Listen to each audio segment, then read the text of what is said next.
sướng hao này và khơi xóm lại yêu ham yêu em mi nở lập sinh khơi dùng dân hát bao lớn mi đã sớm cầm pha hao này đơn nhà án đơn nhà xóm ăn bên lấy sớm vẫn hết sớm còn lại để hát cơn tâm biết giờ nhà hát hao là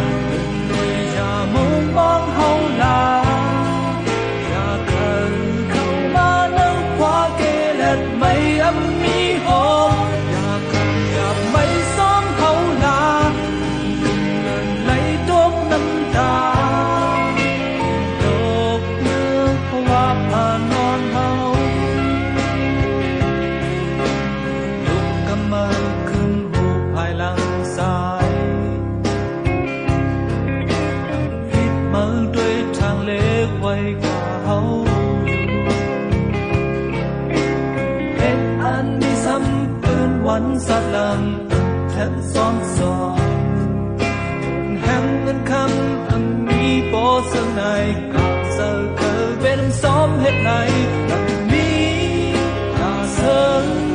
từ cầm pha hấu này đơn nhà án đơn nhà mong ăn bên lấy sớm bớt hết sương hương còn bên lại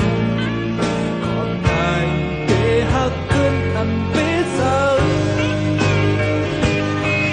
nhà hát hấu là người nhà muốn mong hấu là nhà khẩn khâu ba nắng qua ghê đẹp mây âm mi hồn nhà khẩn nhà mây xóm hấu là lời lấy đốt năm ta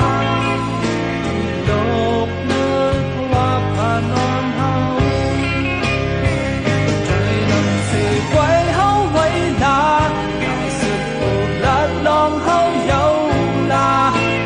bên lấy bó hú ấy đơn giờ lư hấu có liều còn mình lên nước bét là nhà hút hấu sợ lên à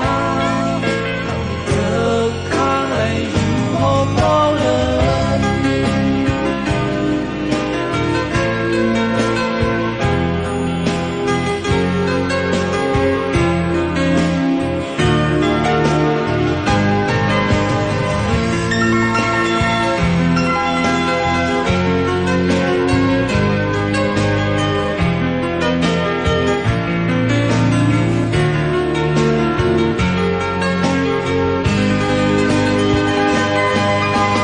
hát hấu là người già mong mong hấu là nhà khẩn khâu mà nắng hoa kê lẹt mây âm mi hồn nhà khẩn nhà mây xóm hấu là đừng lấy tốt năm ta chỉ đốt nước hoa và non hấu